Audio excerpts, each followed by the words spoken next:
Sénégal face au Bénin. Ça se passe comment à Tanger?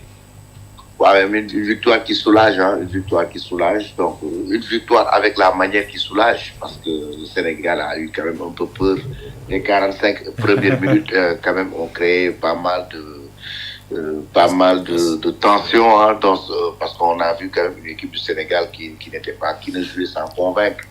Donc, c'était pas du tout, ça passait pas du tout comme on le voulait. Donc, c'est en deuxième période qu'on a vu que le Sénégal commence à retrouver ses marques grâce à un Sadio qui vient pour montrer son leadership. J'ai entendu tout à l'heure le coach dire qu'on a tendance souvent à oublier Sadio très vite, effectivement.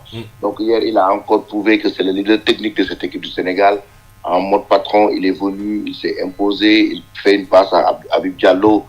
Donc, et en même temps aussi, il y a l'entrée d'Ibrahim Mbaye, qui a aussi fait la différence, tout comme Habib Diarra, qui a fait la différence. Donc, j'ai écouté tout à l'heure mon ami Abdou concernant Pape Matar Sarr. Je pense qu'il s'est trompé parce que Pape Matar Sarr est passé complètement à côté de son match.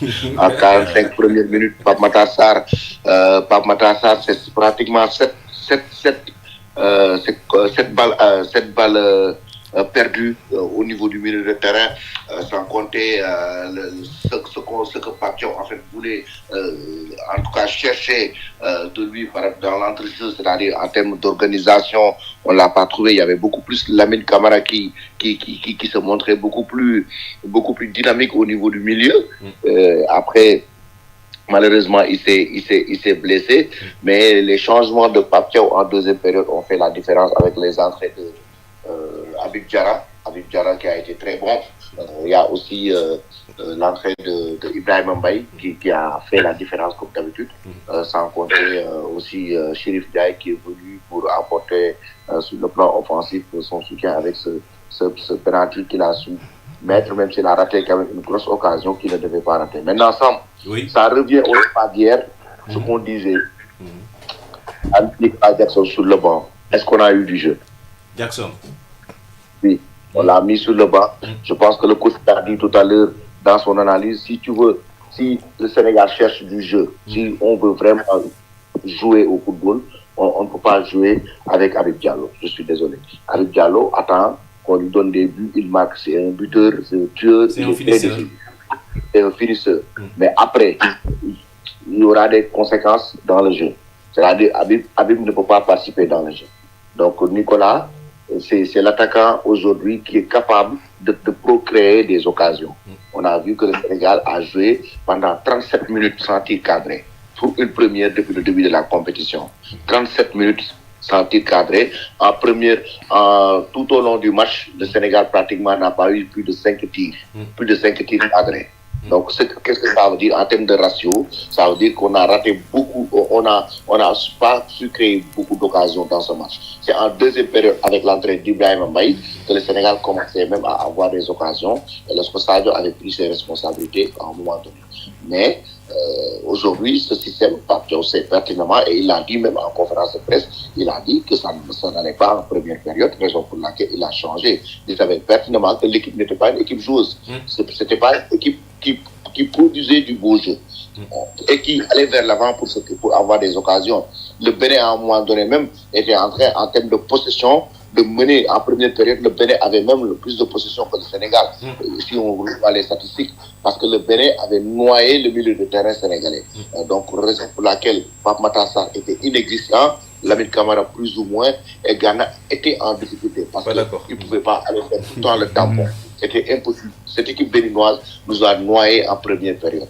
Ça veut dire qu'il faut qu'on... Non, c'est vrai. Moi, je ne sais pas. Allah, mais n'est jamais d'accord avec le plateau.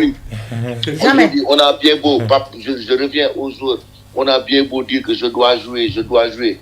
Mais attends, dans le football, tu es avec tes compatriotes. C'est ça la réalité. Tu es avec tes compatriotes. Tout le monde aujourd'hui a envie de jouer. Si tu ne joues pas, c'est le choix de l'entraîneur. Il y a de ces cas de figure. Il faut accepter d'être sur le banc parce qu'il y a un match déterminant. J'ai beaucoup aimé Abdoulaye Seck. Abdoulaye Seck, à chaque fois, c'est le bon Dieu qui le récompense. Pourquoi? Abdoulaye Seck, depuis combien de temps il est méritant? Il mérite d'être titulaire dans cette équipe. mais il reste sur le banc et il l'accepte. À chaque fois qu'il joue, il marque. À chaque fois qu'il joue, il marque. Parce qu'il ne pipe pas un mot, il ne dit rien. Il reste dans son coin, il travaille sérieusement. Mais à chaque fois qu'il entre sur le terrain, il fait le job. On a vu le match contre la dernière CAN. Il a été homme du match pour un défenseur contre la Guinée. Il marque de la tête. Cette Coupe d'Afrique, il marque de la tête. Donc, à chaque fois, et dans les matchs, on a besoin de lui, on le met, il marque. Mais il était titulaire à Congo, à RDC, au Stade des Martyrs. Exactement. Et pourtant, ce n'est pas un titulaire indiscutable dans cette équipe du Sénégal. Ce n'est pas un titulaire indiscutable. Qu'est-ce que ça veut dire? Ça veut dire qu'aujourd'hui, c'est pas parce que tu es sur le banc que tu es un mauvais joueur. C'est pas parce que tu es sur le banc que les gens doivent sortir réclamer ta titularisation. Ça ne se passe pas comme ça. L'entraîneur, il faut respecter ses choix. C'est lui qui connaît ses joueurs, c'est lui qui vit avec ses joueurs, c'est lui qui sait ce qu'il cherche dans son 11 de départ et il assume son 11 de départ. Très bien. Je suis avec l'équipe, je te passe des ces questions. Oui, Ndekoumba. Oui, c'est vrai que hier, tu étais contre le fait qu'on ne puisse pas classer Nicolas Jackson. Mais avec Nicolas, pourquoi les gens ne voulaient pas trop qu'il soit partant pour le match du Bénin, c'est le fait qu'il a beaucoup d'occasions qu'il ne marque pas, alors que hier, on n'a pas eu beaucoup d'occasions, mais néanmoins, on a marqué. Mais avec Jackson, vraiment, si tu es cardiaque, je veux dire que tu peux aller directement à l'hôpital. Maintenant, ma première question, c'est qu'est-ce que le coach a dit en conférence de presse par rapport au carton rouge de Koulibaly? Est-ce qu'il juge que c'était trop dur ou bien c'était logique ce carton-là? Non, il n'a pas crié au scandale. Donc, mais quand même, il a salué en fait l'état d'esprit du groupe. Il a salué l'état d'esprit du groupe après le carton rouge de Kalidou Koulibaly. Comment le groupe quand même a été très fort mentalement et tactiquement surtout. Regardez, tactiquement, je pense que quelqu'un l'a dit sur le plateau. Tactiquement, le groupe a été très soudé pour gérer les minutes qui restent dans ce match. Et aussi Kalidou Koulibaly, je pense que c'est une erreur, ça arrive à tout le monde. L'erreur est humaine. C'est une erreur qu'il a eu à faire. Il pouvait juste accompagner le joueur pour le couvrir, parce que vraiment, c'est ce qu'il a toujours fait. Il a ses capacités, mais on ne sait pas ce qui s'est passé, pourquoi il a fait cette faute grossière qui lui a coûté un carton rouge. Mais c'est une erreur, et l'erreur est humaine. Maintenant, je pense que heureusement pour nous, parce que après c'est en 8e de finale, heureusement qu'il n'a pas pris par exemple en quart ou en demi, ça pourrait être beaucoup plus compliqué. Et aussi, ce carton rouge, lui-même, Kalidou Koulibaly, qu'est-ce qu'il dit après le match? Ce carton rouge, il dit que heureusement que l'équipe du Sénégal a des joueurs comme Mamadou Sarr, a des joueurs comme Abdoulaye Seck, parce qu'on a vu quand même que ces jeunes-là aussi peuvent avoir leur place dans cette équipe, même si Koulibaly reste le leader naturel. Il a quand même une place décisive dans cette équipe. Il joue un rôle déterminant dans l'état d'esprit, dans le leadership. À chaque fois, on le voit, il tire l'équipe vers le haut, il est en train de les parler, de les bousculer même à faire le maximum. Donc c'est son rôle qui est très important, et même un rôle important dans le jeu, les relances, la façon dont le Sénégal joue. Ça reste un élément clé. Mais il a fait une erreur et même tout le monde quand même l'a constaté. Il faut qu'on soit objectif. Le Koulibaly, son geste quand même a mérité un carton rouge. Okay.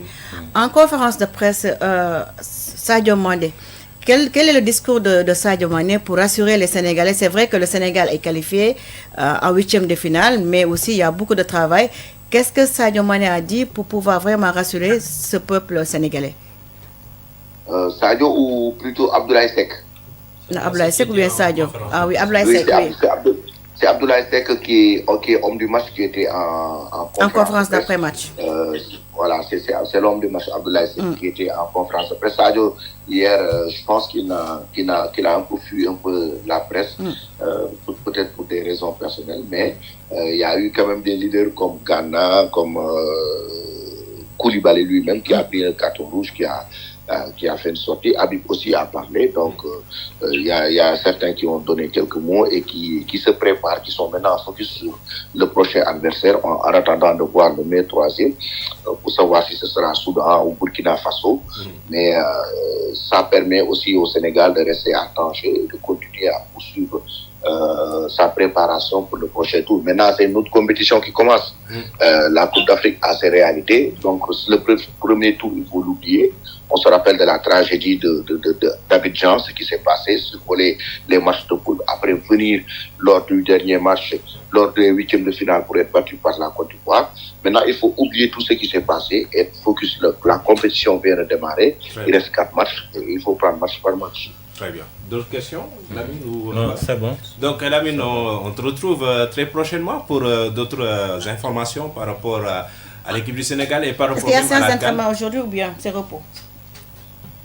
Non, aujourd'hui, il y aura une séance d'entraînement, je pense bien, parce que d'habitude, après chaque match, le lendemain de match, il y a une séance d'entraînement. On attend pour le moment le programme. Donc, le programme qui sera envoyé, mais normalement, il devrait y avoir une séance d'entraînement. Très bien. Merci beaucoup, Khouya. Merci une excellente journée. Merci beaucoup. À toi. Donc, c'était notre envoyé spécial, Mohamed El Amin Diop, qui était au bout du fil pour nous donner les dernières informations par rapport à l'équipe nationale du Sénégal à Tanger, au Maroc. Et voilà, la dernière question, ou bien un dernier tour de table pour terminer. Coach Chopin, je pense que tu as entendu ce que El Amin a dit. C'est en tout cas le sentiment qu'on a aujourd'hui du côté des joueurs du Sénégal, tout comme du côté du coach Pape Thiaw, qui dit que voilà, les choses